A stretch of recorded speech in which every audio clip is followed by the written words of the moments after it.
Ini kita akan berbicara tentang rumpun. Jadi beliau memang orang yang sangat tepat untuk kita mintai petuah, ya. Itu bahasa ini petuah, ya. Atau apa namanya, patwa, kan? Patwa, ya. Tentang rumpun dari keilmuan atau rumpun dari TIK. Ya. Saya sudah mengikuti juga di Aptikom, memang ada beberapa kelompok rumpun yang bisa dikategorikan untuk masuk ke dalam rumpun TIK. Nah, mungkin di sini nanti kita akan lebih jelas ya, dari Bapak Ibu. Seperti Pak Eko ketahui barangkali betapa heterogenitas S1 dulu kawan-kawan di TIK ini, bahkan dari sarjana hukum Islam, gitu ya. Ada sarjana apa lagi? Bukan saya menafikan itu, tapi maksudnya sangat jauh gitu ya. Kemudian ada, seperti apa barangkali dengan pengalaman mereka sekian tahun dan tersertifikasi pendidik dan sebagainya, bisa kita beri solusi atau bisa kita arahkan dikaitkan dengan rumpun-rumpun yang akan Pak Eko paparkan. Setelah itu sudah? Oke, tidak basa-basi Pak Eko, kami persilakan waktu dan cek. Mohon izin berdiri Pak. Oh ya.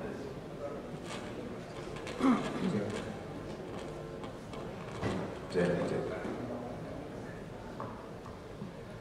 Yang kami hormati dan muliakan Pak Furkon. Pak Furkon ini guru saya. Bapak-bapak, ibu-ibu petinggi dari Kemendikbud, Bapak Ibu pimpinan dari UPI, Bapak-bapak, Ibu-ibu guru, pendidik dan tenaga kependidikan yang saya hormati, selamat pagi. Semoga kesejahteraan dan kebahagiaan menyertai Bapak-bapak Ibu semua pada pagi hari ini. Bapak Ibu-ibu, pertama ingin memperkenalkan diri, nama saya Eko Indrajit, bintang Aquarius, sionya monyet.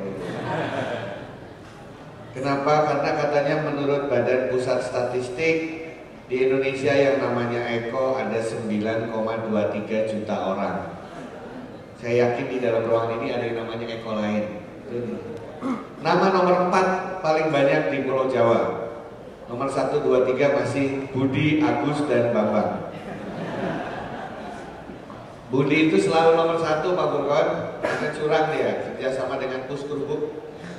Ini Bapak Budi, ini Ibu Budi, jadi Budi paling banyak. Bapak Ibu, pertama saya mengucapkan terima kasih diundang menjadi pembicara di sini atas nama Aptikom. Sebenarnya hari ini ada 3 acara yang bersamaan. Yang pertama ada acara di Cirebon. Aptikom juga mengundang untuk hypno teaching. Kemudian di BSNP hari ini tim ad hoc PJJ Pak Burkon yang kami pimpin juga sedang rapat dan ada undangan di sini. Tetapi dari 3-tiganya saya langsung pikir kayaknya yang paling penting yang di sini. Kenapa demikian? Karena judul di atas itu saya rasa saya akan sharing perlihatkan bahwa guru TIK maupun pendukungnya itu tidak hanya strategis, itu sangat kritis keberadaannya dan keberhasilan kinerja terhadap kurikulum 2013. Akan saya buktikan dengan slide ini, gitu ya. Jadi slide saya ini tidak berada di ruang hampa, tetapi saya coba hubungkan dengan kurikulum 2013. Kenapa? Pertama saya mohon maaf karena banyaknya bahasa Inggris. Ada alasan. 10 tahun yang lalu kegalauan ini menimpa hampir seluruh negara yang tadi disampaikan oleh Pak Furkon. Jadi kegalauan itu bukan karena kegalauan ada kurikulum baru, tapi kegalauan melihat tingkah laku anak-anak sekarang di dalam internet. Sehingga mereka mulai melihat ada transformasi di bidang pendidikan. Jadi 10 tahun yang lalu ahli-ahli di dunia mencoba membuat semacamnya digital pedagogy dan lain sebagainya. Dan saya diminta untuk membuat saran dari kacamata Asia waktu itu. Dan hasilnya sudah ada. Saya sharing 10 tahun yang lalu ke beberapa negara. Dan di beberapa tempat lain sudah diterapkan gitu istilahnya. Makanya mereka lebih tinggi dari kita karena terapan buatan orang Indonesia, ceritanya begitu. Nah, saya akan mulai Bapak Ibu. Next slide. Ada 3 pertanyaan ini harus kita jawab agar kita mantap tadi kata Pak Ford. Tentu mengapa, apa yang harus dilakukan dan bagaimana. Jadi yang digalaukan mudah-mudahan bisa selesai setelah jam 12 nanti, paling tidak kita menemukan jalan terang. Ya, yang pertama, kita lihat mengapanya, sudah jelas. Next slide. Waktu saya di BSNP bersama Pak Furkon, diminta untuk membuat sebuah studi yang namanya Paradigma Pendidikan Abad ke-21. Dan dalam paradigma itu jelas kelihatan hubungan kurikulum 2013 dengan teknologi informasi jelas. Kenapa demikian? Saya akan kasih contoh simple Bapak Ibu. Saya baru waktu saya lahir tahun 69, pertama kali saya keluar dari rahim ibu saya masih ingat ayah saya itu ketawa, tangan 2 diangkat, anakku lahir. Kemudian suster memegang saya, dikasih ke ibu saya, dan 2 tangan ibu saya memeluk dengan mesra untuk pertama kali menyusui. Itu tahun 69. Bayi yang lahir setelah tahun 2005, kira-kira sama tidak pemandangannya? Sama, keluarnya pasti tempatnya sama. Tapi yang dia lihat, ayahnya bukan tangan 2 yang menyambutnya, tapi hanya tangan 1, tangan kiri. Kenapa? Karena tangan kanan SMS. Telah lahir anak pertama. Apalagi dikasih tahu? Iya. Beratnya berapa? Panjangnya berapa? Sekaligus foto, Pak. Ya, yang udah punya namanya ini. Sambil tulis mengucapkan syukur di broadcast ke semua nomor yang ada di kontaknya sebagai rasa syukur dan sukacita. Makanya gara-gara itu Telkomsel, Indosat laku terus karena SMS kita dikirim ke semuanya. Setelah itu anak tersebut dikasih ke ibunya pun menyambut hanya dengan tangan 1. Karena tangan kanan nyari BlackBerry saya mana tadi? Nemu dia BlackBerry, anaknya difoto, dia apakan kemudian? Langsung diupload. Diupload ke mana? Profil, Facebook, Twitter, yang lain sebagainya. Anak ini pulang ke rumah. 5 tahun di rumah, apa yang dia lihat? Ayahnya tidak pernah lepas dari handphone, ibunya tidak pernah lepas dari BlackBerry. Jadi secara psikologis bagi anak-anak itu, BlackBerry, handphone bukan teknologi. Karena semenjak dia lahir itu sudah nyangkut di tangan bapaknya. Oh, itu bagian dari tangan ayah saya. BlackBerry itu bagian dari jari-jari letik ibu saya. Bukan teknologi bagi dia. Apalagi 5 tahun di rumah, dia lihat kakak adiknya juga sama. Dia lihat ayahnya marah-marah suatu ketika chargerannya hilang. Wah, berarti penting sekali bagi ayah saya. Ayahnya pergi ke kondangan, handphonenya ketinggalan, pulang ngambil handphone. Istrinya ketinggalan, ditelepon suruh nyusul naik taksi. Jadi secara psikologis, ya Bapak Ibu, secara psikologis yang dipikirkan anak-anak itu. Jadi kalau anak-anak ini besar, jadi bagi anak-anak yang lahir setelah tahun 2000-an itu, konsep internet sudah ada terlebih dahulu sebelum konsep sekolah. Konsep SMS, konsep Twitter, konsep sosial media sudah ada terlebih dahulu sebelum konsep sekolah, pemerintahan, bisnis dan lain sebagainya. Jadi dia nanti akan bingung kalau anak ini besar, masuk SD, masuk SMP, masuk SMA, yang nggak ada hotspotnya. Dia bingung gimana mereka belajar, begitu. Itu anak yang diceritakan tadi di Amerika tersebut. Nah, saya sebagai guru besar itu lebih senang ngajar IT ke anak-anak S2 dan S3. Saya kayak ngajar IT ke anak-anak SD, saya mati gaya. Saya bilang sama anak-anak SD, anak-anak di kantor bapak bisa pesan barang lewat email, nggak ada yang tepuk tangan. Apa hebatnya Pak? Mestinya kan emang gitu. Sementara ini kan pakai apa biasanya Bapak? Jangan-jangan pakai kertas ya Pak ya? Saya bilang lagi, contoh lain. Dari tempat Bapak di kantor, itu Infocus bisa dibagi 4. Saya bisa ngomong sama orang di Amerika, Australia, Jepang, Afrika pada saat yang sama. Tidak ada yang tepuk tangan anak SD ini. Dia bilang, Pak, kenapa susah-susah pakai Infocus? Pakai handphone Bapak juga bisa. Sini saya settingin. Dia bilang gitu. Itu salah satu yang membuat galau orang-orang di sana. Pak guru baru bikin definisi biologi adalah plek. Ada anak nanya, Pak apa? Itu definisi tahun 2003 Pak, sekarang 2014. Nah loh, kenapa? Pas bapaknya lagi nulis definisi, dia lihat di handphone. Tapi kemarin Profesor Muluk cerita waktu dia lagi ngajar gitu, ada anak yang nyela gitu. Pak itu definisi 2003 ini 2014. Tapi karena dia punya wisdom, punya pengalaman mengajar, Pak Muluk bilang, iya saya lagi menceritakan sejarahnya. Itu yang gak bisa dimiliki orang lain.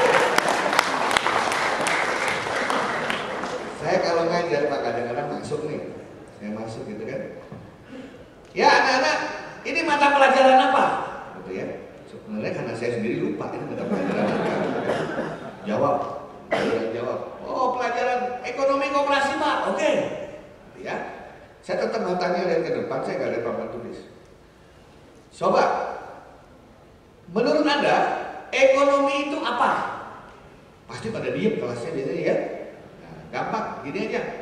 Saya akan keluar 15 menit. Saya masuk lagi, akan saya tanya secara random ekonomi itu apa menurut pendapat Anda masing-masing. Langsung saya nilai. Saya keluar 15 menit, itu kelas langsung ribut. Ada yang nelpon, ada yang tanya, ada yang nyari, biarin aja. Nah begitu kita masuk, sudah punya sendiri? Sudah. Saya panggil 5 anak, 1, 2, 3, 4, 5, ambil kapur ke depan. Tetap jangan ke papan. Masing-masing silahkan tulis ekonomi itu apa. Wah semua nulis 5, definisinya sendiri-sendiri. Ada yang lihat Wikipedia, ada yang lihat Google, ada yang lihat handphone, ada yang lihat temennya, dan sebagainya. Tulis. Nah, kelihatan kan? Tapi jangan lihat ke belakang nih ceritanya, untuk memperlihatkan bahwa kita sudah biasa. Oke, anak semua Anda lihat 5 definisi itu? Ya, cari persamaan definisi itu. Kemudian saya beri waktu 15 menit. Satu kelas ini punya definisi yang disetujui semuanya. Keluar lagi, keluar guru. Masuk, itu masuk. Udah tuh di papan tulis 1 definisi. Gak lihat juga ya. Hari ini 100 kelas seluruh dunia membuat definisi yang sama. Dan definisi ini adalah definisi via kelas Anda semua. Anda buka 20 buku, ada 20 definisi ekonomi. Dan ini adalah punya Anda sendiri. Anda berhak kalau nama Anda di sini. Tepuk tangan pada terimanya. Bukan masalah benar atau salahnya di depan Bapak Ibu. Tapi proses mereka berani mencari definisi. Proses mereka bersepakat sehingga keluar 1 definisi. Proses mereka berdebat antara temannya untuk bisa menyepakati sebuah definisi tidak buat 1 kelas. Itulah ilmu hidup yang dibutuhkan oleh anak-anak agar bisa mandiri. Ceritanya begitu. Nah pertanyaan saya, yang ngajarin itu siapa di sekolah? Kedua, saya paling benci waktu SD kalau dikasih tugas clipping. Buat clipping dinosaurus. Wah langsung kan rumah itu hancur udah. Majalah, koran. Dan kalau nggak ada pergi ke rumah saudara. Yang nggak pernah pergi ke rumah saudara, pergi ke rumah saudara. Kadang-kadang tante saya bilang, tumben kesini lagi tugas clipping ya. Nanti udah capek-capek motong, lain sebagainya ngelem gitu ya. Dapat C. Yang dapat A yang gunting ensiklopedi. Karena bagus gambarnya. Kalau soal yang sama kita kasih ke anak-anak sekarang, diketawain kita.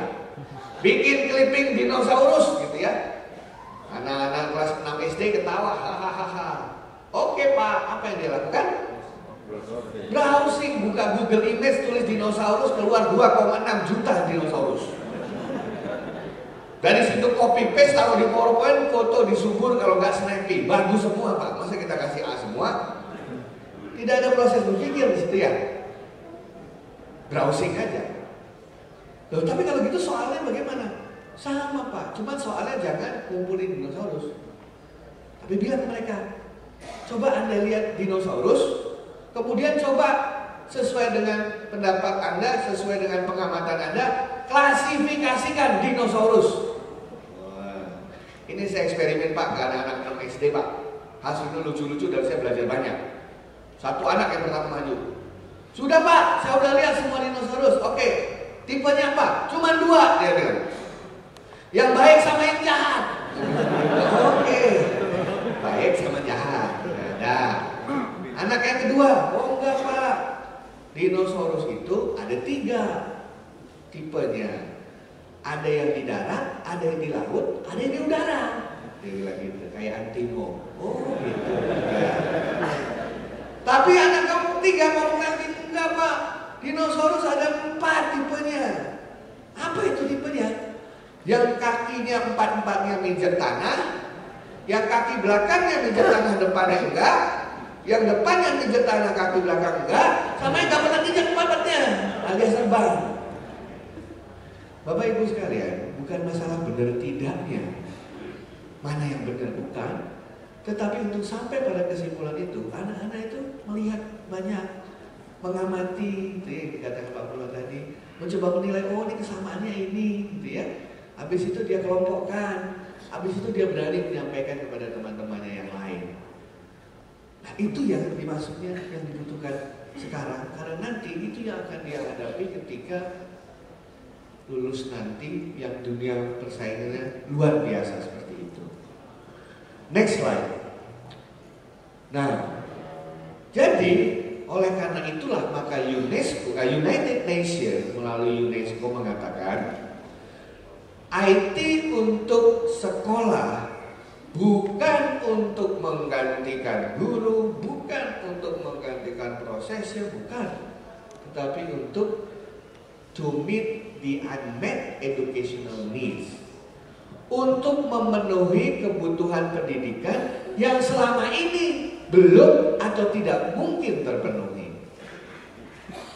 Ada satu guru pintar bisa mengajar 40 orang karena kelasnya cuma bisa 40. Bisakah kelas lain menikmati kepintaran guru ini? Bisa sekarang, pakai telekonferensi, pakai video, pakai web. Itu seluruh Indonesia bisa pintar kalau kita sharing hal semacam itu. To meet the unmet educational needs. Dulu mungkin nggak kita kirim-kiriman berkomunikasi dengan pemenang Nobel? Impossible.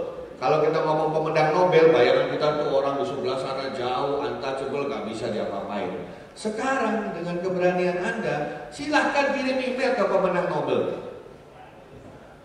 Pak, kan bahasa Inggris, tenang aja. Anak-anak bisa pakai Google Translate. Mau pemenangnya dari Prancis, Jerman, silahkan. Dulu nggak mungkin di education kita bisa langsung ngomong sama orang pada saat yang sama, tapi sekarang dimungkinkan dengan email. Jadi sifat teknologi informasi itu complementary atau memperkuat proses yang ada. Makanya kadang-kadang dikatakan sebagai enabler, pemungkin. Yang dulu nggak mungkin, sekarang jadi mungkin. Saya punya guru matematika luar biasa sekali, tangan kiri bisa gambar lingkaran, tangan kanan bikin soal. Cara ngajarnya enak, semuanya enak. Pada suatu ketika di kelas 2, pada saat kita lagi belajar, yang bersangkutan stroke. Dan besoknya sudah lupa apa yang pernah dia miliki. Semua langsung menyesal. Coba waktu dia ngajar dulu di video. Coba waktu dulu ngajar itu kita rekam. Kan bisa banyak orang yang menikmati itu semua. Dulu itu tidak mungkin, mahal sekali. Sekarang hanya dengan tinggal ngangkat begini, klik, semuanya bisa dilakukan. Itu salah satu hal yang dilakukan. Dan kalau kita lihat di negara-negara maju pun seperti Australia dan lain sebagainya, yang dimaksud teknologi informasi bukan hanya komputer atau laptop, tetapi termasuk gadget-gadget yang Anda pakai ini. Kenapa? Ini sudah komputer Bapak Ibu. Komputer itu intinya mikroprosesor. Di dalamnya ada prosesor, ada memori, bisa ingat kan sama di sini. Ada tempat hitung, ada ingat. Inilah yang namanya apa? Komputer. Jadi suatu ketika di Australia anak-anak itu diajak ke desa. Di desa itu mereka disuruh motret kincir angin. Kok kincir angin? Turbin apa? Ya turbin ya. Anak-anak itu disuruh moto turbin yang menggerakkan listrik dari sungai itu. Disuruh foto dari segala segi. Semua cuma bawa handphone pada foto di desa, kemudian balik ke sekolahnya. Tugasnya simpel dari gurunya. Tolong bikin turbin itu model kecil pakai botol aqua. Airnya mengalir biasa lewat air yang dialirkan. Coba Anda bikin, menggerakkan dinamo. Wah, pertama pada bikin, selalu salah. Kena air jatuh, kena air jatuh. Di situ gurunya bilang, nah kenapa jatuh? Karena Anda belum belajar ilmu lingkaran, belum belajar keseimbangan, fisika masuk. Jadi tapi tidak mengalir listriknya. Wah, kok gak mengalir? Itu istilahnya. Karena ada yang kurang. Di situ mereka saling belajar. Awalnya ngambilnya pakai foto, di sekolahnya belajar. Nah, itu contoh-contoh yang dilakukan oleh mereka pada saat ini dalam konteks teknologi informasi. Itu yang di atas. Yang di permen mengatakan kita diminta tadi melayani guru atau melayani siswa, bukan melayani kalau saya bilang, lebih sulit dari melayani. Tapi membuat guru-guru lebih literate IT-nya dan membuat siswa juga lebih literate. Jangan salah Bapak Ibu. Kalau kita lihat IT, singkatan dari Information Technology. Anak-anak kita itu literasinya tinggi di T-nya, di teknologinya. Belum tentu information literacy-nya itu tinggi. Saya mengamati internet Indonesia, saya mengawasi internet Indonesia diminta oleh Pak Kemkominfo 100%, dari 100%, 80% traffic Indonesia ini adalah untuk mengakses entertainment. Dan dari 50% dari entertainment ini adalah games. Artinya, quote unquote, information literacy anak-anak kita sekarang masih rendah. Tapi angkatan ayah saya, information literacy-nya tinggi, teknologi literasinya rendah karena belum ada teknologi. Contohnya, hanya waktu saya liburan selalu ayah saya bilang, saya tidak pernah diizinkan membeli mainan kecuali membeli buku. Karena ayah saya tahu persis kalau baca buku itu jadinya pinter. Ayah saya langganan majalah, langganan koran, nggak tahu berapa, tiap pagi pasti baca. Karena dia tahu dengan membaca maka kita akan bisa memperbaiki kualitas hidup. Jadi mestinya yang terjadi adalah angkatan yang dulu dengan angkatan yang sekarang itu saling komunikasi, kerjasama. Jadi banyak yang berpikir anak sekarang teknologinya pintar, ya, tapi dipakai untuk apa? Itu masih jauh dari yang seharusnya. 3 bulan yang lalu saya dipanggil seorang kepala sekolah yang bukan galau lagi, tapi kaget terkejut ketika 10 anak yang paling pintar di sekolah dia browsing di internet, keluar di Facebook dan Twitter, dan sehari-hari menggunakan kata-kata yang sudahlah, kata-kata yang kasar, kata-kata yang tidak layak, yang tidak pernah kita dengar sebelumnya. Terkejut kepala sekolah itu. Ini 10 anak terbaik, tapi kok memakai kata-kata seperti itu di dunia internet. Terus saya dikasih tugas, Pak Eko, saya punya 300 murid, tolong dong mereka supaya nggak begitu lagi. Mampus saya bilang, ngomong apa ke mereka itu? Karena mereka makin dilarang, akan makin berbuat. Saya ketemu 300 orang yang semuanya pada megang handphone. Saya harus meyakinkan mereka, saya nggak tahu gimana caranya. Tapi tiba-tiba saya nemu itu. Saya tanya ke mereka, saya hitung sampai 3, cita-cita Anda apa masing-masing? 1, 2, 3, ada yang teriak pembalap, ada yang teriak pilot, ada yang teriak jadi pemain bola, dan lain sebagainya. Oke. Sekarang saya kasih tahu, berarti kurang lebih 20 tahun lagi Anda akan melamar, betul? Betul Pak, 20 tahun lagi kita akan melamar kerja, bagus. Tahukah Anda kalau orang lamar kerja itu apa yang dilakukan oleh mereka? Apa Pak? Mereka akan minta CV Anda, dan biasanya 100 CV cuma diambil 10. Kalau dulu gampang, CV-nya aja dilihat 10 terbaik. Tapi sekarang, sebelum itu dinyatakan ini yang akan saya rekrut, nama tersebut akan ditulis di Google.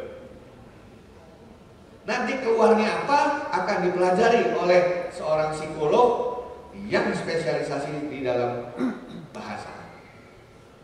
Begitu dia lihat tulisan-tulisan itu, dia akan tahu anak ini orangnya kasar, anak ini orangnya sangat ofensif, anak-anak ini kecenderungannya banyak berbohong dan lain sebagainya. Di situ dia akan memberikan laporan ke orang yang merekrutnya. Jadi kalau nanti kata-katanya seperti itu, kebanyakan kita tidak akan terekrut, saya bilang begitu. Udah, nggak ada komentar. Terus tanya jawab. Siapa yang mau bertanya? Yang angkat tangan banyak banget. Saya panggil 10 anak, 10 anak aja, 10 anak. Oh Pak, kamu pertanyaannya apa? Ini Pak, ya. Gimana cara ngapus yang udah ada di internet Pak ya?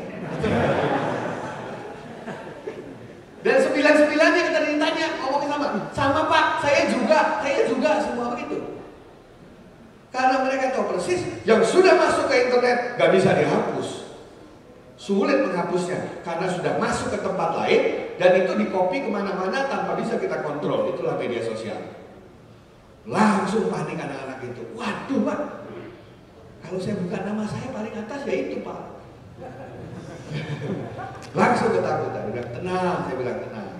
Cuman ada satu cara mengatasinya. Apa itu Pak? Mulai sekarang tetap Facebookan, tetap pakai Twitter, tetap pakai blog, tapi pakailah kata-kata yang bagus, perlihatkan bahwa Anda anak yang smart. Cuman itu, kenapa? Karena semua disimpan di hard disk.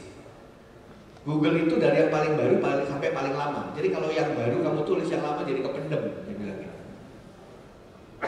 Pertanyaan saya Bapak Ibu, siapa yang harus bicara begitu di sekolah?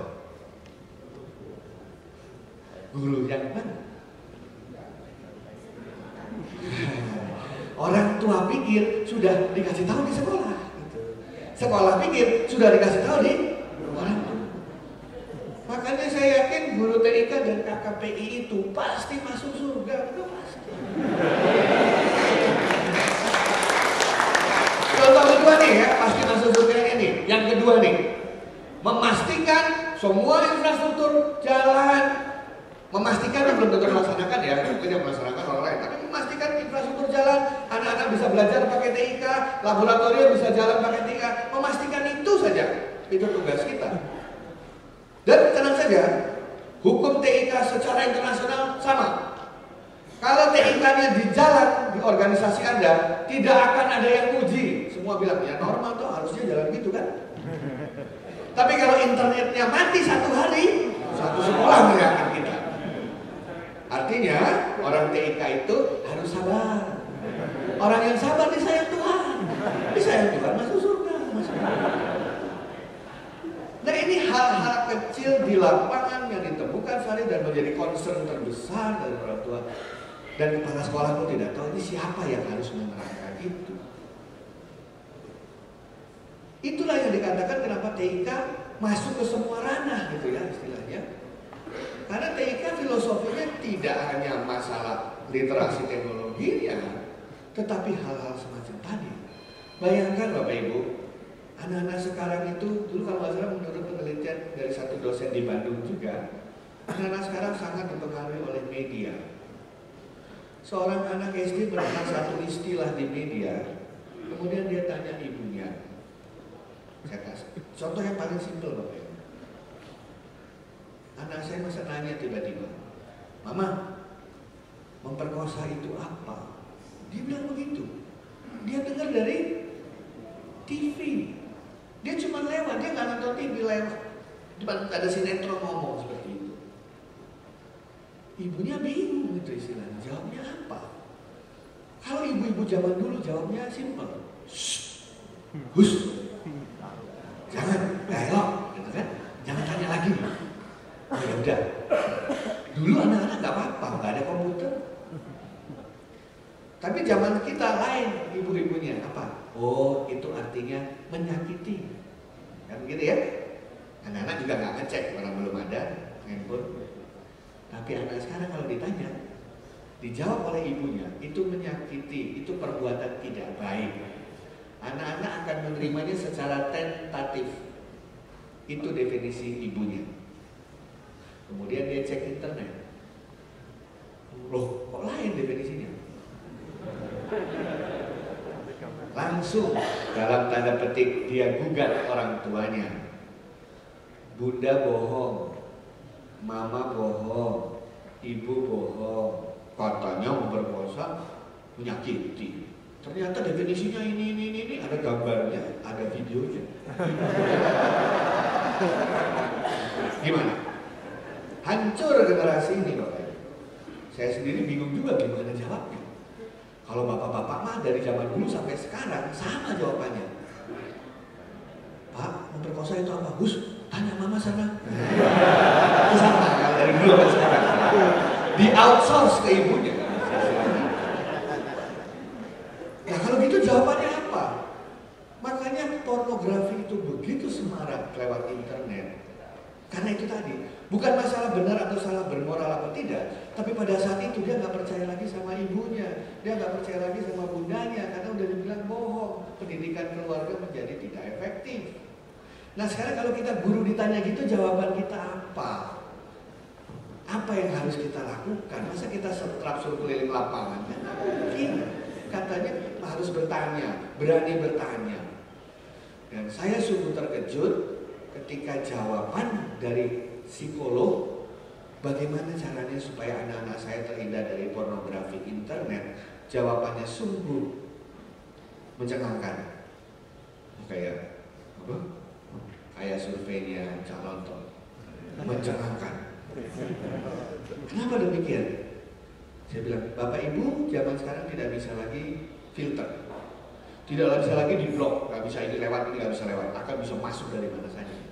Di rumah di blok masuk dari tetangga, tetangga di blok masuk dari sekolah, sekolah di blok masuk dari mall, mall di blok masuk dari tempat dia main bola. Terus nggak mungkin, teman-temannya banyak sekali.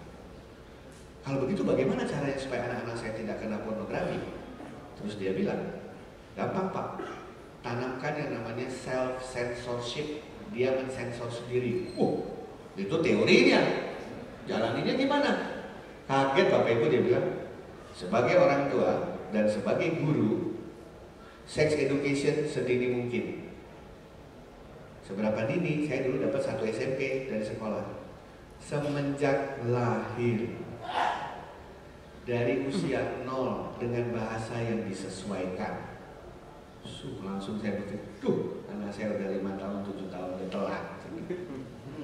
Bisa kasih contoh Ibu psikolog, maksudnya usia dini apa? Ya anak umur 4 tahun ketika mulai bersama ayahnya mandi bareng berenang gitu, dia akan tanya, itu apa? Menurut ahlinya sekarang nggak boleh lagi dijawab dengan analogi. Bisa dibilang itu burung, nggak boleh lagi katanya. Kenapa? Karena 1 hari sebelum bertemu bapaknya, dia baru diceritain ibunya. Ini burung saya kasih, ini burung gereja, ini burung Garuda. Terus dia lihat, lah ini kok nggak ada sayapnya, terus bulunya terbatas, ini yang benar yang mana gitu. Dia buka Google, dia tulis burung situ, nggak keluar semuanya. Burung gereja yang keluar, burung merpati, burung Garuda, apa ini? Waktu dia tulis, oke, burung ayah, mulai keluar 2-3 gambar. Nah kalau gitu saya bilang, kalau anak saya tanya gitu jawaban saya apa? Saya bilang gitu. Kaget begitu dijawab. Pakailah istilah biologinya. Penis adalah istilah akademik, bukan positif, bukan negatif. Vagina, payudara itu adalah istilah akademik, istilah ilmiah, bukan negatif, bukan positif. Baru saya tangkap, oh itu maksudnya saya dulu diajarin biologi. Bukan untuk kapal peredaran darah kodok, bukan untuk kapal mamalia itu apa, bukan, tapi apa? Karena saya akan hidup dan menghidupi anak-anak saya ini. Saya harus tahu istilah-istilah vital yang ada dalam kehidupan saya. Makanya kita lihat 2013 mengenal diri, mengenal tubuh dan lain sebagainya. Itu sangat penting untuk itu tadi. Nah, saya baru tahu, waduh itu toh. Saya belajar biologi lagi sekarang, istilah-istilahnya itu apa. Dagu itu apa, kuping itu apa, ini untuk apa, dan sebagainya, alat reproduksi dan sebagainya. Oh itu toh maksudnya. Gitu. Nah kalau penanaman akhlak bagaimana? Nah ini lain lagi, susah lagi. Dulu saya sering ditanya, PR hari ini, tanya ibu bapakmu, kamu lahir tanggal berapa? Di mana? Rumah sakit mana? Titik. Itu sih gampang, ketika ketemu ibu saya gitu ya. Bu, saya lahir di mana? Ini. Rumah sakit apa? Ini. Udah, makasih ya, selesai. Tidak ada akhlak yang tertanam apapun kecuali yaitu cuma ketemu sebentar sama ibunya. Tapi kalau kita kreatif, pertanyaannya beda. Tanya ibumu bagaimana perasaan dia 30 menit dan setelah 30 menit sebelum dan setelah Anda lahir. Itu akan memicu dia berkomunikasi dengan ibunya. Hah? Dulu 30 menit sebelum kakakku lahir gimana? Wah, dia cerita panjang ibunya. Bapakmu masih belum sampai rumah sakit. Tidak bertanggung jawab, tiba-tiba kamu udah wewe, papa baru muncul loh. Mereka tertawa bersama, mereka berkomunikasi bersama. Disitulah keluar romantisme anak dan ibu yang selama ini sudah tidak seperti dulu lagi karena tuntutan dunia yang sedemikian. Nah, dari situ pertanyaan kita, kenapa saya mau mulai dari situ? Karena saya ingin menunjukkan nanti ada hal-hal yang tidak diajarkan di sekolah informatika, Bapak Ibu. Unfortunately, gitu istilahnya. Karena nanti saya akan kasih lihat di informatika itu sekolahnya apa. Dan tadi ditanya apakah orang IT belajar pendidikan atau orang pendidikan belajar IT. Nanti akan saya kasih lihat persis bedanya apa. Gitu. Jadi jangan sampai yang dibutuhkan dengan nanti yang tersedia tidak matching. Bahasa Latinnya itu mens sana in corpore sano. Maunya ke sana, kitanya ke sono. Next slide. Nah, ya. Jadi ini sebagai gambaran aja, nanti Bapak Ibu bisa copy silakan. Jadi yang dituntut sekarang dari dulu yang namanya people literacy, bisa baca tulis gitu ya. People literacy kan simple, Anda bisa baca tulis. Baca tulisnya nanti adalah yang paling akhir kanan. Baca tulisnya nanti adalah yang namanya ICT literacy.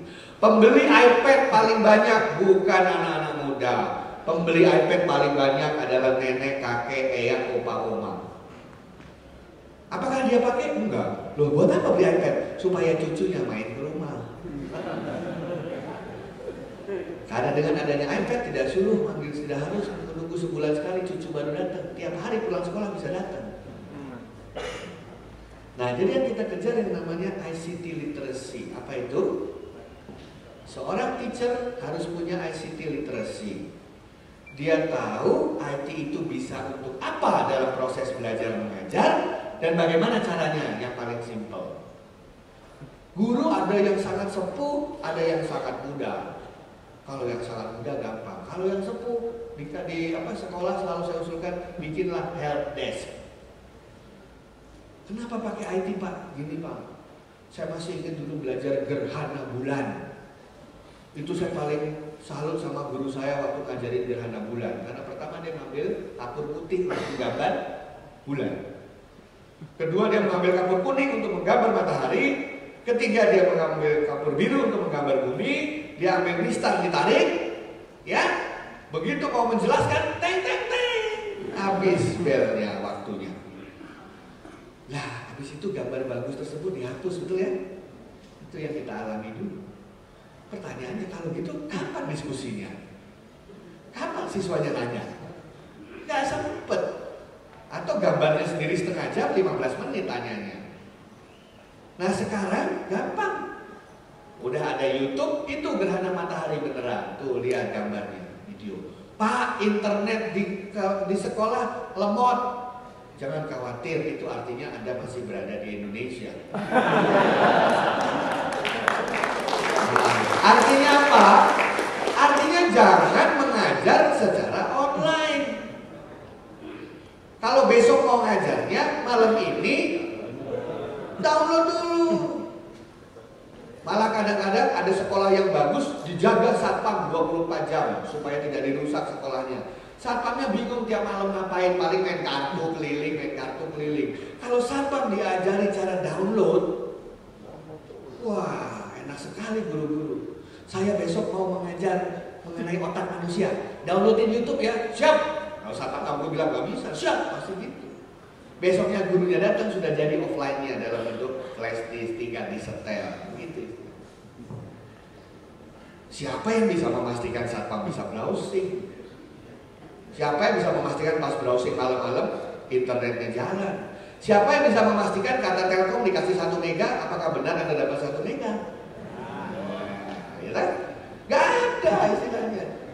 Jadi tugas kita kan memastikan saja, tidak usah melaksanakan. Itu sudah jauh lebih sulit, apalagi melaksanakan. Jadi kita itu menjadi tulang punggung sebenarnya Bapak Ibu. Kalau putus koneksi itu, anak-anak sekarang saya kasih tahu Bapak Ibu, 30 menit tidak melihat handphone tidak bisa belajar.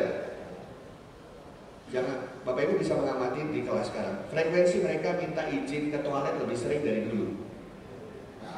Pak, permisi, kamar mandi. Pak, permisi, kamar mandi. Gak ada kamar mandi mereka itu, cuma ngecek ada SMS-nya. Nah, gak ada.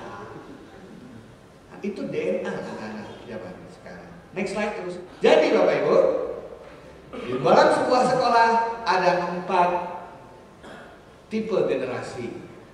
Generasi yang lahir pada saat Orde Lama, generasi yang lahir pada saat Orde Baru, generasi yang lahir pada saat Orde Pasca Reformasi, dan generasi yang lahir pada saat Reformasi. Ini nyampur baur di satu sekolah.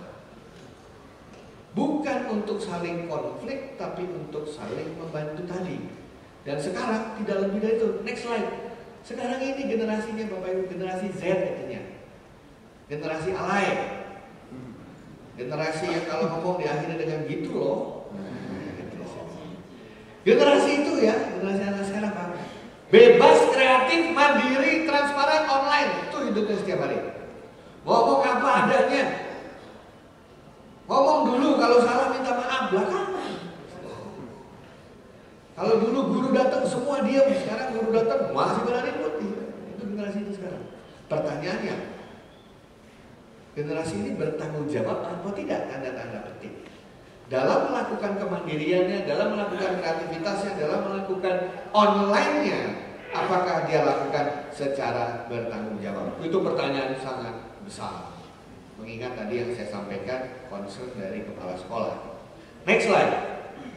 Nah, kita masuk mulai ke kurikulumnya profesi IT atau tadi rumpun ilmu informatika dan komputer. Guru TIK atau tenaga kependidikannya itu terkait dengan TIK masuk kategori mana? Ini yang sangat tricky. Kalau UNESCO membaginya cuma 2, IT worker dan IT enable workers. IT workers ini sama dengan IT professional. Orang yang bisa bikin program, orang yang bisa bikin animasi, orang yang bisa bikin komputer, orang yang bisa desain network, orang yang bisa pasang network, itu yang kiri. Industrinya sendiri, dia punya kompetensi untuk melakukan hal itu. Bisa program, bikin animasi, bisa membuat macam-macam. Sementara yang IT enable worker, bahasa Indonesianya itu IT user, alias pengguna. Gak perlu saya tahu caranya gimana bikin Microsoft Word, yang penting saya bisa pakai Microsoft Word. Gak penting caranya gimana kalau handphone dibikin, yang penting saya bisa jalanin menunya. Itu yang sebelah kanan. Pertanyaan saya untuk guru TIK dan KKPI, Anda masuk yang mana? Tadi kan ada presentasi dari 2 narasumber. Tugas kita jauh lebih berat dari itu. Kira-kira kita di mana? Kiri atau kanan? Next slide. Kita berada di tengah-tengahnya. Itu dia makanya betapa beratnya tugas kita. Karena di satu pihak untuk ngajarin user mah gampang, kayak ngajar training gitu ya, cara pakainya begini. Kayak kalau ibu saya beli handphone, gimana cara pakainya? Mama mau ngapain? Saya cuma mau SMS sama lihat nomor kontak. Ya udah, itu yang saya ajarin. Tapi kalau untuk memastikan atau mendukung tenaga kependidikan yang terkait dengan TIK untuk memastikan IT itu jalan, ilmunya bukan di kanan, ilmunya yang di kiri harus dipelajari. Bagaimana arsitekturnya sekolah itu supaya hotspotnya bisa dinikmati semuanya. Gimana supaya emailnya guru nggak bisa dilihat oleh emailnya anak-anak. Wah, anak-anak sekarang pinter ya. Dia bisa, anak-anak sekarang satu sertifikasi yang mereka paling senang sekarang, Certified Ethical Hacker. Itu sertifikasi paling laku di anak-anak SMP.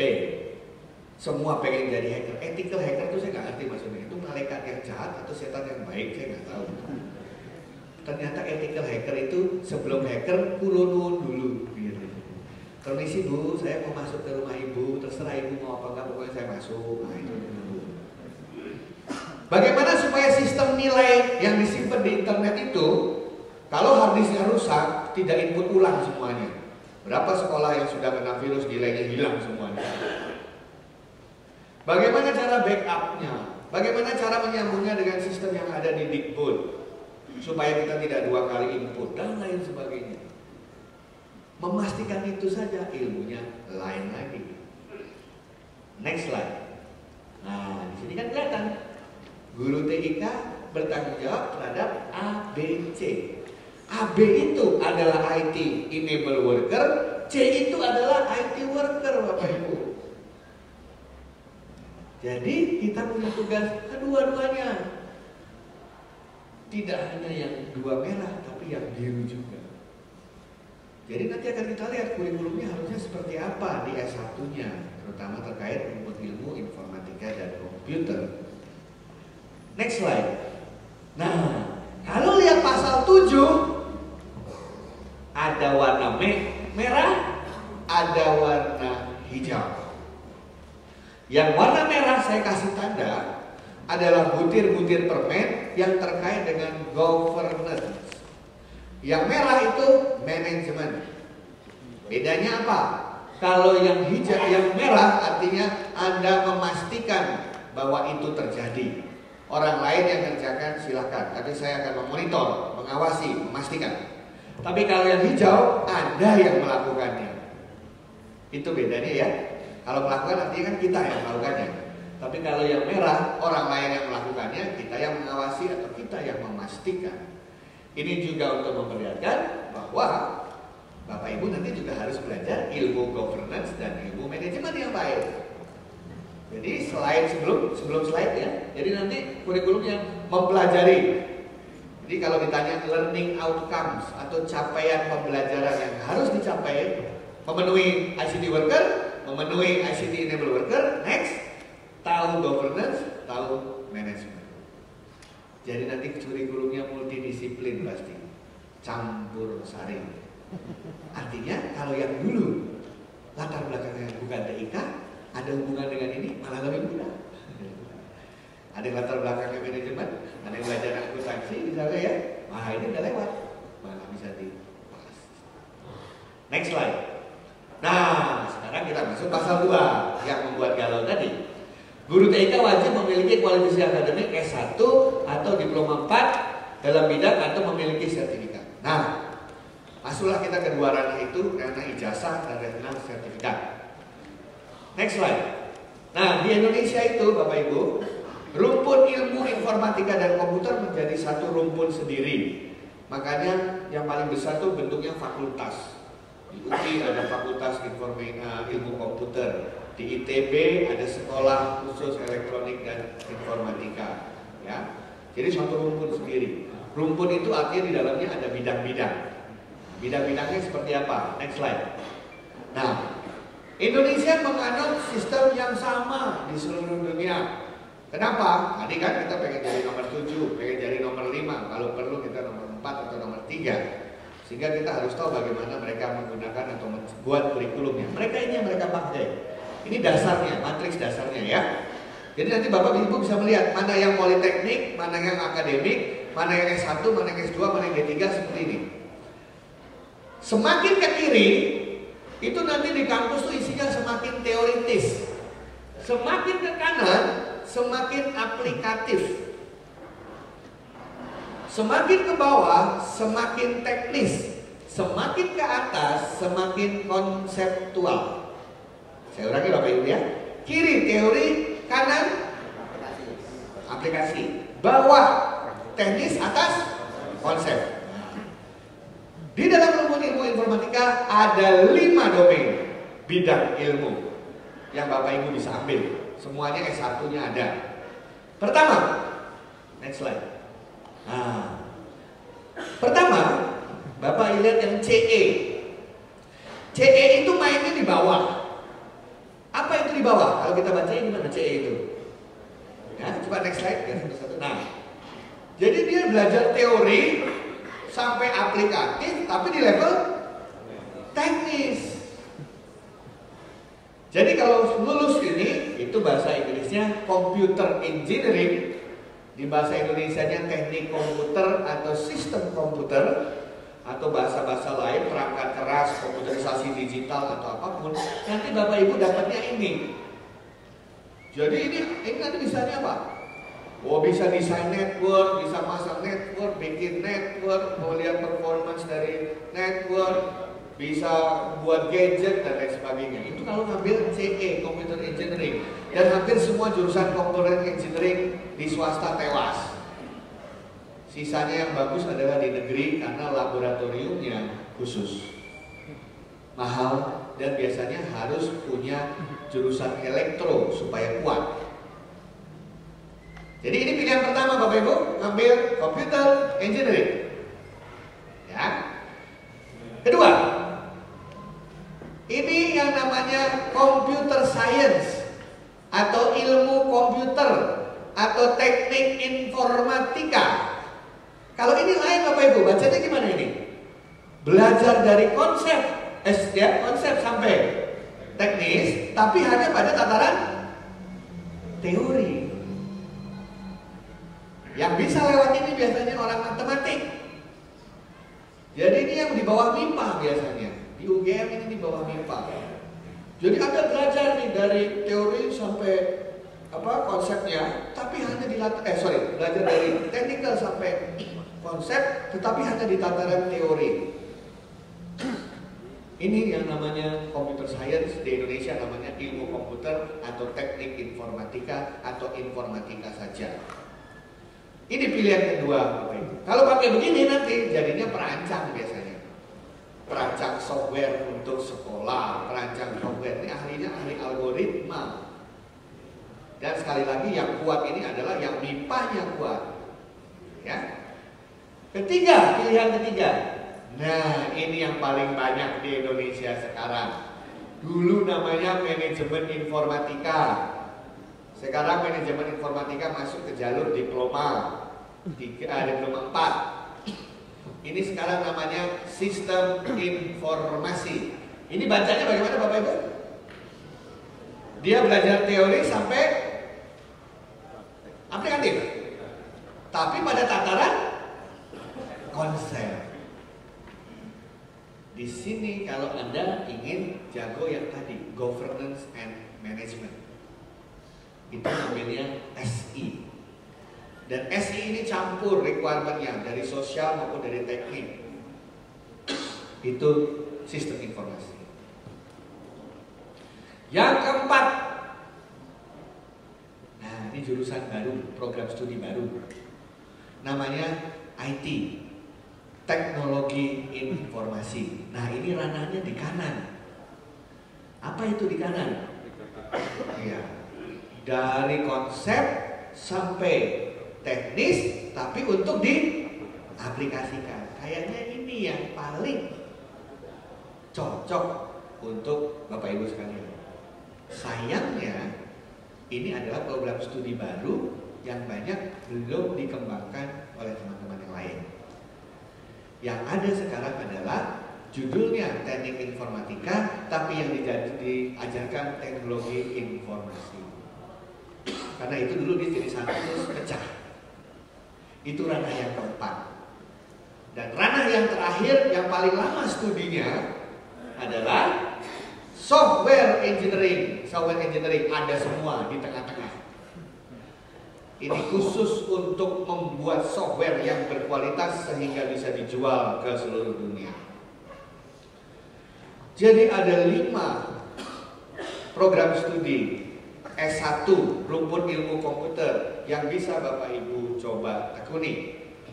1 CE singkatan dari Computer Engineering, 2 CS singkatan dari Computer Science, ketiga AS singkatan dari Information System, kemudian IT Information Technology, dan SE Software Engineering. Luar biasa, Bapak Ibu lulus dengan predikat kemelun. Next slide. Nah, kalau gitu gimana cara membuat kurikulumnya? Semenjak ada otonomi kampus dan dunia IT itu memusingkan Bapak Ibu karena perubahannya terlampau cepat. Bapak Ibu tahu seberapa cepat teknologi kita berubah? Setiap 6 menit. Gimana mau bikin kurikulum yang 6 menit berubah? Akhirnya kita teman-teman di Aptikom kumpul mencoba membuat kurikulum yang adaptable. Yang kalau teknologinya berubah, perubahannya bisa cepat. Baru kita ingat, wah saya ingat guru kimia saya. Masih ingat pelajaran kamera tabel periodik kimia? Berapa? Apakah golongan 3 periode 5? Ingat? Dalam ilmu kimia, tabel periodik adalah atom. Bikin molekul nggak akan keluar dari tabel periodik, betul ya? Tinggal atomnya disambung-sambung jadi molekul, atomnya sambung-sambung jadi molekul, sama. Aptikom dalam suatu rapat di tahun 2001 memutuskan kita bikin model tabel periodik aja. Warna merah adalah warna yang hukumnya adalah kudu. Kudu itu apa? Wajib. Karena warna merah itu yang membedakan dia orang informatika murni, atau dia orang mesin yang belajar informatika, atau dia orang elektro yang belajar informatika, atau dia orang manajemen yang belajar informatika. Karena sekarang mulai banyak informatika di mana-mana. Jadi kalau ditanya apa bedanya jurusan informatika yang menekuni bidang pendidikan dan pendidikan yang mempelajari informatika, bedanya di mana? Bedanya warna merah itu. Apa itu warna merah? Beberapa slide sebelumnya, Pak. Sebelumnya. Ah, itu warna merah, sorry. Kanan. Selagi Anda mengaku berada di bawah rumpun ilmu informatika, maka lulusannya harus tahu mengenai 11 hal itu. Ini minimum, itu artinya dia ciri pure dari S1 informatika. Ada algoritma, ada aplikasi komputer, ada cara bikin program, ada cara mengenal komputer dan device, ada cara menggunakan human machine interaction sampai ke bawah tuh, information system sampai system integration. Ini yang membedakan. Itu yang warna merah. Jadi dimanapun kampus informatika, STIMika itu, fakultaskah itu, program studikah itu, pasti 11 itu menjadi cirinya. Hukumnya wajib. Bedanya akademik dan vokasi apa? Kalau akademik 5W1H itu bukan 5 wife 1 husband ya.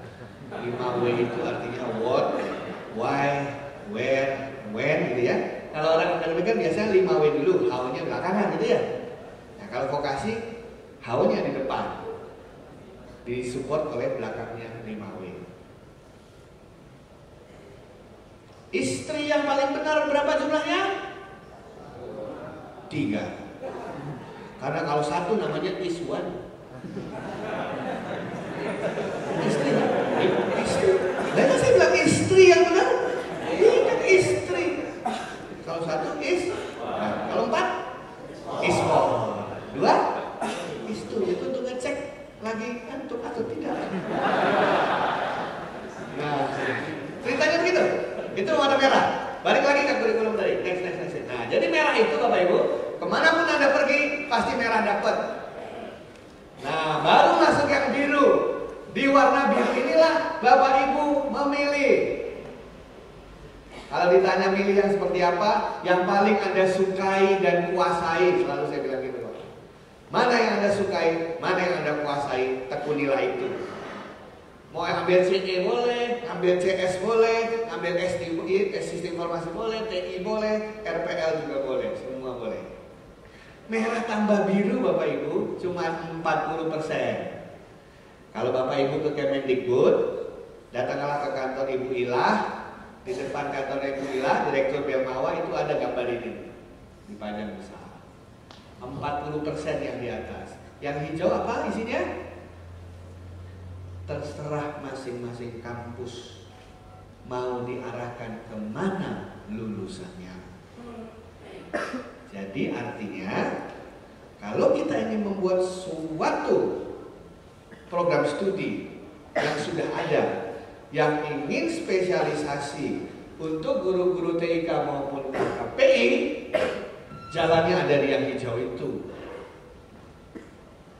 Ilmu yang dulu dipelajari sudah bisa ditransfer ke situ dalam bentuk RPL, Recognition of Prior Learning. Dulu sudah punya S1 bisa disama lalu ke situ. Karena hijau itu adalah yang dibutuhkan agar terpenuhi seperti yang diinginkan. Setiap kampus punya lain-lain. Kalau Bapak Ibu ke perbankan, maka STIMIK atau Institut Perbanas di bawah itu lebih banyak ke untuk perbankan, belajar ATM, belajar mobile banking itu di bawah. Tapi kalau ke kepolisian, punyanya Bayangkara, lain lagi yang di belakang bawah. Dipelajari apa? Forensik IT, cybercrime itu di bawah.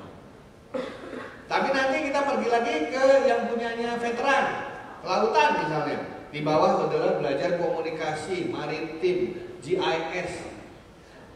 Berarti bisa tidak kalau itu diarahkan menjadi pendidikan? Bisa sekali dan itu terbuka lebar. Nanti slide terakhir kita kasih lihat gimana caranya supaya selesai dari rembuk ini kita berbuat sesuatu. Daripada nanti kita ngomongin terus nggak jadi-jadi. Ya, mendingan pakai aja, jalanin aja. Kalau salah minta maaf. Saya pakai kata-kata Pak Dirjen selalu bilang, kalau punya niat baik, saya restui kan begitu. Kalau niat kita memang baik ya kita jalanin aja. Salah-salah biasa kan.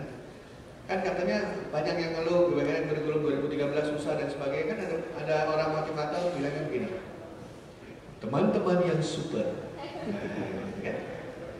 Yang paling penting dalam hidup ini bukan berapa kali Anda jatuh, tapi berapa kali Anda berani bangun dari kejatuhan itu.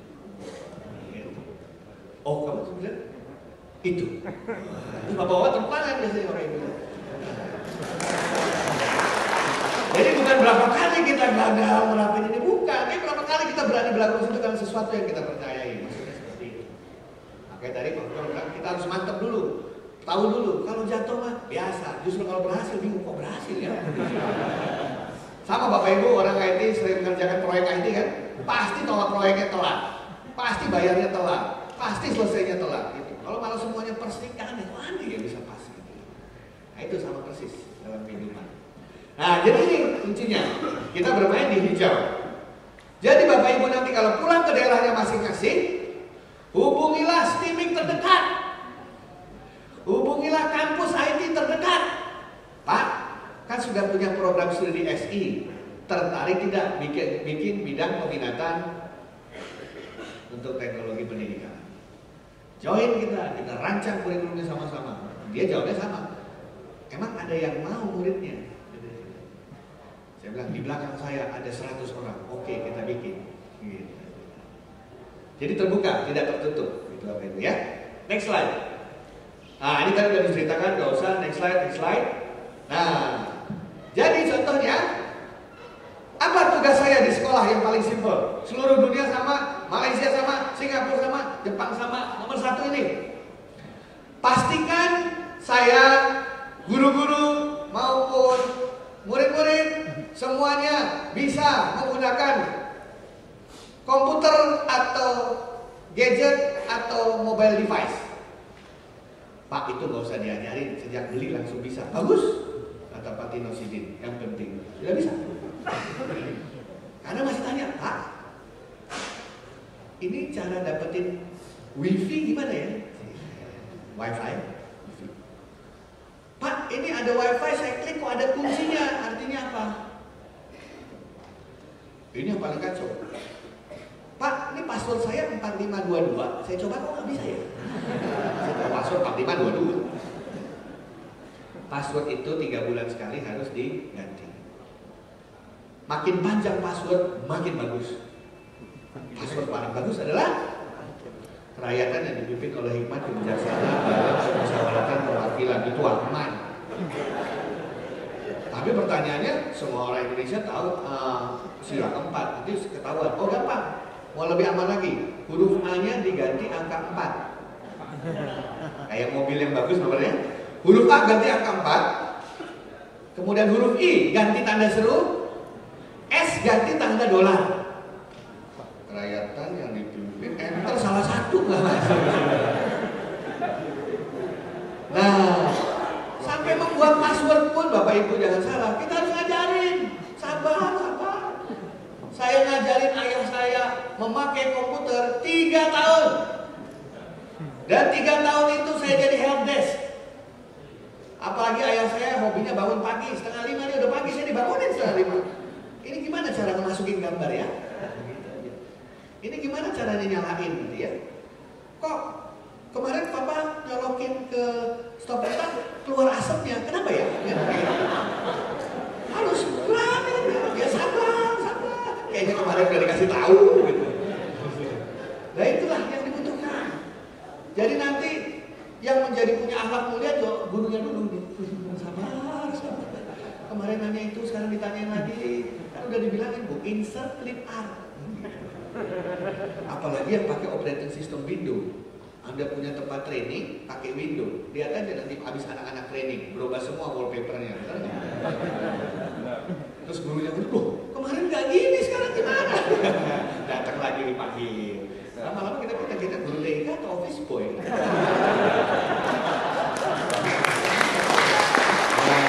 Tapi apa?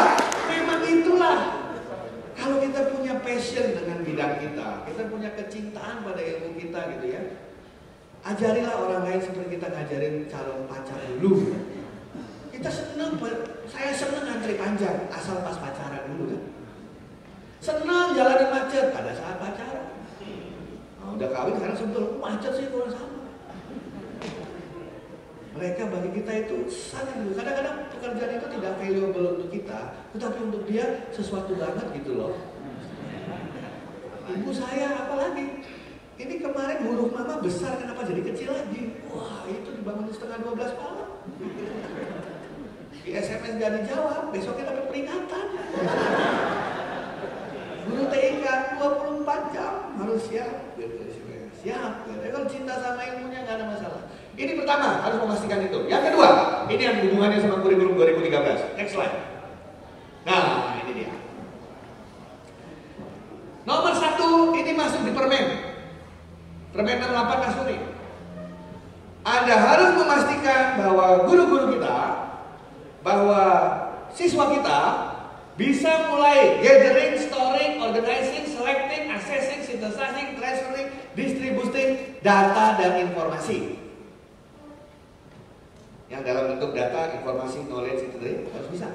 Apakah lewat flash disk, apakah lewat handphone, lewat PDA, lewat PDA perjuangan, lewat mana? Pokoknya bisa memindahkan itu. Cara nyimpennya seperti apa yang aman, gitu kan? Hakinya bagaimana kalau saya ngambil PowerPoint orang lain? Tahu kenapa kebanyakan anak kita lari ke Malaysia, Singapura, Brunei? Saya coba pelajari, bahkan sekarang ke Vietnam. Apa sih? Ternyata mereka cuma main marketing, Bapak Ibu. Saya kasih contoh nih. Apa yang dilakukan anak-anak sekarang kalau gurunya bilang, nih kalau guru baru buka PowerPoint, anak baru itu PowerPoint-nya udah lama. Saya kasih tahu ke guru-guru cara membuat anak-anak terkejut, gitu ya, tercengang, dan langsung respect sama gurunya. Misalnya nih, belajar mengenai sejarah Napoleon, gitu ya. Wah, gurunya kan harus baca dulu, udah baca pindahin ke PowerPoint segala. Itu mah kuno. Sudah ada Mbah Google, betul? Jadi gimana cara nyarinya supaya kita dapat PowerPoint? Tanda petik History of Napoleon, tutup petik. File type .2 PPT, site .2 harvard.edu. Kalau Anda enter keluarnya PowerPoint mengenai sejarah Napoleon, yang bikin adalah Profesor Harvard. Pernah nyoba kan .2 PPT, site .2 harvard.edu? Itu untuk menyeleksi agar yang keluar adalah sejarah Napoleon, tapi yang bikin profesor dari Harvard. Nanti begitu Anda download, ada 30 slide Anda pelajari. Nanti Anda lihat, wah ini ada slide yang kurang. Anda tambahin di tengah-tengah slide nomor 25. Habis jadi slide-nya, Anda kirim ke emailnya Profesor Harvard itu. Bilang, Prof, thanks for the presentation. Saya dapat di internet. Saya minta 2 hal. 1 hal, bolehkah saya pakai untuk kelas saya? Etikanya begitu. Kedua, kamu kekurangan 1 halaman, saya tambahin di halaman 25. 99% profesornya akan balikin email ke Anda, mengatakan bahwa misalnya namanya Profesor James, terima kasih Pak Bambang untuk tambahannya, silakan dipakai untuk Anda belajar mengajar. Di halaman pertama presentation tulisannya adalah History of Napoleon by Professor James, University of Harvard, setelah diperbaiki oleh Bambang Suryati. Jadi pertama kali ditampilin ke anak-anak, anak-anak, ini adalah pelajaran sejarah mengenai sejarah Napoleon. Dan Bapak, presentasi ini baru saja Bapak berbincang-bincang dengan Profesor James. Itu benar, tidak menyalahi etika. Rupanya itu yang dibikin tetangga kita. Pada saat open house, orang tua siswa kumpul, dikasih lihat itu. Profesor ini sama ini, profesor ini sama sini. Satu di Yale, satu di Oxford, satu di... Padahal cuma email-emailan aja. Kenapa? Belajar itu kan kolaboratif begitu. Tapi begitu melihat itu, anak-anak langsung, wah, itu saya pengen masuk situ, saya pengen masuk situ. Itu yang dilakukan. Nah, itu ada di kiri ilmunya, yang namanya information management. Terus kedua, nah kedua ini jagonya orang Indonesia. Apa itu? Communication and interaction. Ini udahlah jagonya orang Indonesia lah. Facebook nomor 1, ntar lagi YouTube nomor 1, sebenarnya nomor 1. Saya perkiraan saya tahun 2016 Indonesia nomor 1 untuk semua sosial media. Dan kalau itu terjadi, siapa yang diuntungkan? Intelijen luar negeri. Tidak perlu memata-matai orang Indonesia, dia akan lapor sendiri lagi ngapain. Iya kan? Iya. Angkatan saya kalau lapar kita pergi ke kantin, kita makan. Itu angkatan saya. Angkatan sekarang kalau lapar nggak makan, update status saya lapar. Udah nggak makan habis itu. Nah, artinya apa di situ? Yang kedua inilah yang sekarang dikatakan sebagai social media. Tapi saya batasi jadi 8. Apa? Karena bisa nanti ada emailnya one to one, satu guru ke satu siswa, satu guru ke banyak siswa, banyak guru ke satu siswa untuk ujian misalnya, atau banyak guru ke banyak siswa. Itu semua macam-macam ada. Kemudian yang ketiga yang namanya productivity tools untuk presentasi kalau dia di kelas, ya, untuk ngetik kalau mengerjakan tugas, gitu ya. Kemudian yang keempat, nah ini yang namanya cyber community. Tadi ada e-learning, e-library, ya, e-learning, e-library, e-publication, ya, semuanya itu sudah ada di internet, bisa kita sharing. Dan yang paling kanan adalah aplikasi apa saja yang khusus dibutuhkan dipakai di sekolah masing-masing. Nah ini aja Anda akan baik. Tahu apa yang masih bolong? Akhlak mulianya masih bolong. Karena di bawah inilah yang bisa membedakan kita dengan negara lain. Healthy, secure, dan green. Pernah dengar Pak? Di Indonesia ada istilah insan. Internet sehat dan aman. Sehat artinya penggunaan internet kita pakai benar-benar untuk meningkatkan kualitas hidup, untuk belajar mengajar, untuk meningkatkan pengetahuan, untuk meningkatkan wawasan. Sehat. Aman, tidak kena pornografi, tidak virus, tidak hilang datanya, aman. Dan yang ketiga paling baru, ramah lingkungan. Kalau bapak-bapak semua dan ibu-ibu sekarang nyolokin listrik, itu dunia semakin panas. Padahal kita selalu nyolokin tiap hari. Pengguna komputer di dunia sudah memberikan kontribusi panas 10% lebih dari dulu. Jadi ada cara-cara supaya kita memakainya ramah lingkungan. Komputer itu kalau bisa screen savernya hitam, jangan putih. Putih itu panas. Kalau nggak dipakai, ditaruh di sleep, gitu, dan lain sebagainya. Istilahnya ada netiquette, etika di dunia internet. Ini yang sangat-sangat kurang orang kita di sini. Anda bisa lihat kalau ikut Twitter, ikut Facebook, apalagi habis kampanye presiden kemarin. Bagaimana kata-kata orang bisa seperti itu? Kadang-kadang apa? Nama orang udah hancur, baru ternyata salah. Sorry Pak, salah. Hancurnya udah habis, mana tahu?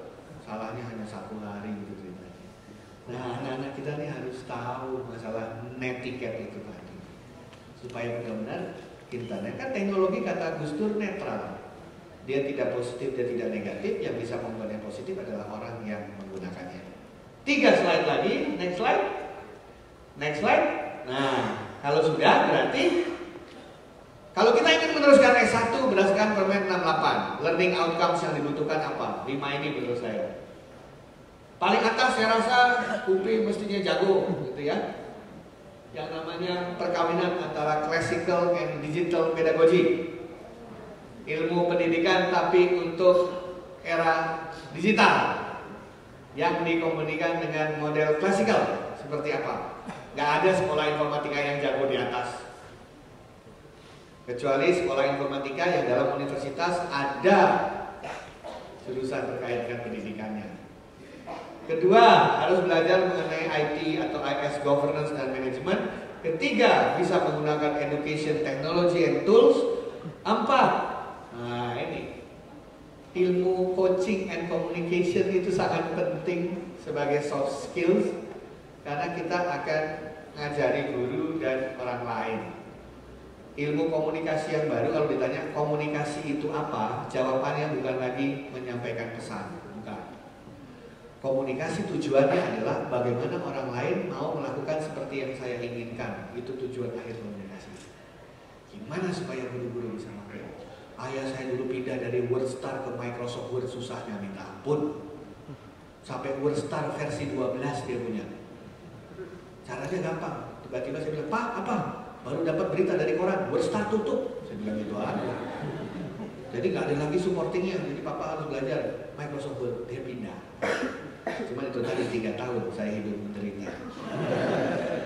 Dan yang terakhir, Bapak Ibu juga harus membekali mereka dengan etiket, budaya, dan behavior yang baik dalam menggunakan teknologi. Jadi nanti kalau mau bikin kurikulum seperti ini. Next slide. Nah, jalannya ada 2. Mau ijazah atau mau sertifikat, kan gitu ya. Apa bedanya kiri sama kanan? Kalau kiri itu, kalau kita ngomong sertifikat, ngomong ijazah, jelas kita tahu dapatnya dari mana.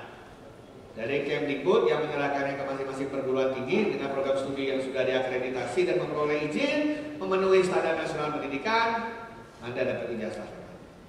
Tapi sebenarnya ada jalan lain yang di sebelah kanan. Makanya dulu orang bilang, yang kiri itu BSNP, yang kanan BNSP. Yang kiri itu Dikbud, yang kanan itu Naker, dulu kan gitu bilangnya ya. Kanan itu jalan apa? Sertifikasi khusus guru K12 SD sampai SMA untuk digital pedagogy dan schools IT management. Tapi jalan yang kanan itu jalannya adalah melalui lembaga sertifikasi profesi, atau di Dikbud ada lembaga sertifikasi kompetensi yang manapun. Lewat jalur kiri atau lewat jalur kanan. Kalau jalur kanan itu filosofinya beda. Jalur kanan itu pokoknya terserah, saya nggak tahu Anda belajar dari mana. Yang penting datang ke tempat saya uji berdasarkan standar tertentu. Kalau lewat bersertifikat. Mau belajarnya mau sendiri, mau otodidak, mau formal, non formal, itu urusan bapak-bapak ibu-ibu. Yang penting begitu dites lewat, itu yang kanan. Dan lewatnya cuma 2, kompeten atau tidak. Tidak ada setengah kompeten. Nah, itu jalur kanan dan kiri. Oleh karena itu, usulan kami, rekomendasi kami pada hari ini sebagai oleh-oleh dan untuk bahan dipikirkan adalah slide terakhir ini. untuk memecahkan tadi kegalauan dan kebuntuan. Ya, saya tawarkan, mudah-mudahan bisa kita jalanin sama-sama. Yang sebelah kiri, kalau Bapak Ibu saya minta, bisa nggak Bapak Ibu melewati asosiasi yang Bapak Ibu miliki, dipetakan latar belakangnya, mana yang dulu linear, mana yang tidak, bisa nggak? Bisa ada ya, Bapak ini dulu IT, ini tidak, bisa ya? Ibu ini dulu IT, tidak, bisa ya petakan? Oke. Kedua, bisa nggak Bapak Ibu di daerahnya masing-masing cari kampus terdekat yang ada informatikanya? Bisa ya? Enggak, ada yang dua bisa nih. Yang ketiga, mau nggak MOU sama kampus itu, atau kalau pusing MOU lewat Aptikom, untuk sama-sama bikin peminatan tersebut yang Bapak Ibu butuhkan. Tapi MOU bukan sekedar MOU. Kampus akan bikin kurikulumnya, Bapak Ibu harus memastikan pesertanya. Ya, biar nggak hanya MOU tinggal MOU gitu istilahnya. Tapi benar-benar kita mau aksi. Jadi bukan di rumput ilmunya dirubah, bukan program studi baru dibentuk, bukan. Tapi ingat tadi warna hijau? Saya yakin kurikulumnya dia akan minta tolong Bapak Ibu yang ahli juga sama-sama bikin. Karena saya katakan tadi, ilmu informatika banyak yang tidak mengerti juga ilmu pendidikan. Bisa ya, baru yang keempat, ayo kita bikin spesial kurikulumnya. Dan sekarang sudah ada Permen 109 mengenai PJJ, pendidikan jarak jauh. Kelas jauh nggak boleh, pendidikan jarak jauh boleh. Jadi Bapak Ibu bisa tidak meninggalkan sekolahnya untuk studi. Tapi, ada tapi selalu. Baru bisa tanpa izin kalau 50% paling banyak. Kalau ingin 100%-nya tidak datang ke kampus, kampus itu harus punya dua syarat. Syarat pertama, akreditasi program studinya minimum B. Syarat kedua, dapat izin dari Dirjen Dikti, lewat Pak Menteri melalui Dirjen Dikti. Tapi kalau 50% tidak perlu izin.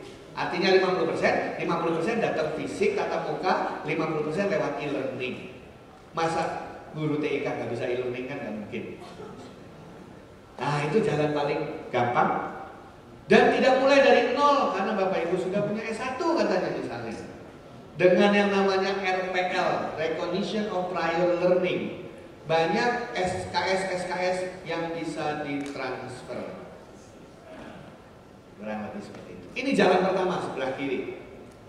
Kalau mau lebih cepat lagi, kita duduk bareng aja. Saya asosiasi dengan teman-teman, Bapak asosiasi dengan teman-teman, kita petain sama-sama. Kita bikin share kurikulum, kita presentasikan ke Dikbud. Kalau disepakati, khusus untuk ini, kita lakukan 100% e-learning, misalnya seperti itu. Jadi langsung bisa kita lakukan, kalau Bapak Ibu bersedia. Atau jalan kanan. Nah, jalan kanan ini melewati yang namanya KKNI. Pernah dengar KKNI Bapak Ibu? Kerangka Kualifikasi Nasional Indonesia. Ya. Nah, kalau Anda lihat standar nasional pendidikan tinggi yang baru, masing-masing kampus itu otonom untuk menentukan capaian pembelajarannya. Learning outcomes-nya terserah kampus. Tetapi untuk S1 tidak boleh kurang dari level 6 KKNI. Artinya apa? Artinya kalau mau lewat jalur kanan yang Bapak lakukan, bikin task force group kelompok kecil. 2, bikin standar kompetensi untuk guru TIK dan KKPI. Berdasarkan Permen 68 tadi, bikin standar kompetensinya. Kemudian ketok itu lewat bisa 2 tempat. Bisa itu menjadi sebuah SNP, Standar Nasional Pendidikan, atau bisa itu melalui di Indonesia ada yang namanya SKKNI, Standar Kompetensi Kerja Nasional Indonesia. Tapi biasanya kalau yang pendidikan lewat SNP, Standar Nasional Pendidikan yang dibuat oleh BSNP. Kalau nanti jadinya SKKNI, silahkan asosiasi seperti Bapak Ibu bisa membuat LSP atau LSK, lembaga sertifikasi profesi atau lembaga sertifikasi kompetensi, yang nanti akan dapat license dari BNSP bukan BSNP, agar sertifikatnya bergambar logo Garuda, artinya berlaku di seluruh Nusantara dan di negara-negara lain yang sudah tanda tangan kerjasama. Baru nanti nyatakanlah itu bahwa yang namanya Anda punya standar di atas sudah level 6, sehingga setara dengan lulusan S1. Jalur kiri monggo, jalur kanan silakan. Bapak Ibu bisa rembuk gitu istilahnya. Saya sudah melihat dua ini ada di beberapa tempat, di pariwisata misalnya ada, di kedokteran ada, di teknik juga ada. Dan sekarang untuk sharing saja, kami dari Aptikom sedang membuat hal yang sama persis seperti Bapak Ibu, cuman ini terkait dengan dosen. Bapak Ibu tahu 2015 dosen tidak boleh lagi S1 ya, harus S2. Sementara dosen kami di informatika masih ada sekitar 30-40% masih S1. Dan kebanyakan itu di Indonesia Tengah, Indonesia Timur. Kenapa mereka nggak mau melanjutkan S2 sih? Setelah kami survei, alasannya bukan karena uang. Tapi kalau mereka pergi ke Pulau Jawa atau ke Sumatera untuk ambil S2, pertanyaan mereka, siapa yang gantiin di sana? Apalagi kalau mereka pejabat struktural. Tapi ada dua yang paling ditakuti oleh yayasan. Sudah sampai sana, tidak kembali. Ada yang menikah, ada yang dibajak, gitu ya, ada yang hilang tanpa rimbanya. Jadi ngirim ke sana resiko. Jadi kami di asosiasi bekerja sama dengan Dikti waktu itu, mari kita buat untuk dosen-dosen S2, S1 saja, untuk menuju S2 kita pakai PJJ, makanya keluar Permen 109 itu. Supaya guru-guru bisa, dosen-dosen bisa tetap mengajar sambil mengambil S2 melalui teknologi. To meet the unmet educational needs, memenuhi kebutuhan pendidikan yang tidak terpenuhi. Demikian Bapak Ibu sharing dari kami. Mudah-mudahan bisa mengurangi kegalauan Bapak Ibu sekalian, tapi bisa merubahnya justru menjadi semangat bersama bagi kita semua. Terima kasih.